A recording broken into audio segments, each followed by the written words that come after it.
Did you know 1 in 8 people will die from cancer?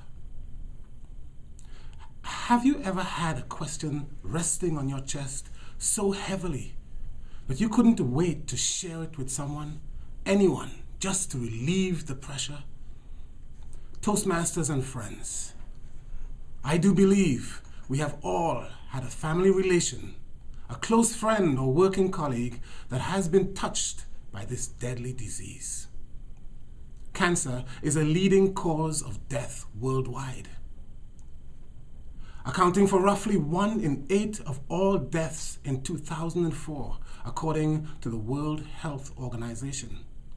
The Centers for Disease Control and Prevention says it is the number 2 cause of death in the United States in 2008. But although $200 billion has been spent on cancer research since the early 1970s, when looking at the overall picture, there has been shockingly little progress. Between 1950 and 2005 in the United States, the death rate from cancer declined by 5%, an amount that is mostly due to the decline in cigarette smoking.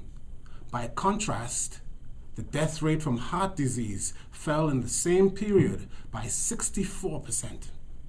My burning question is this: why is there so little progress in fighting the war on cancer?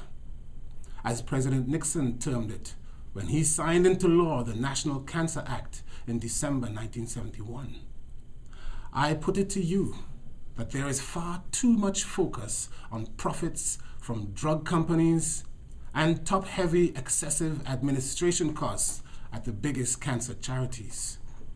And if I may borrow a phrase from Keith Olbermann, this is a situation up with which we should not put. For example, the drug Erbitux, used in the treatment of colon and lung cancer cells for about $17,000 a month. However, prolonged survival in lung cancer patients only increased by an average of 1 month in 2008. There is more profit than progress in cancer research. With so many expensive drugs available, why aren't we doing better? Similarly, how do the top execs at the largest charities justify the million-dollar salaries derived from public donations? Edward Benz Jr., CEO at Dana-Farber Cancer Institute, annual salary $1.25 million a year.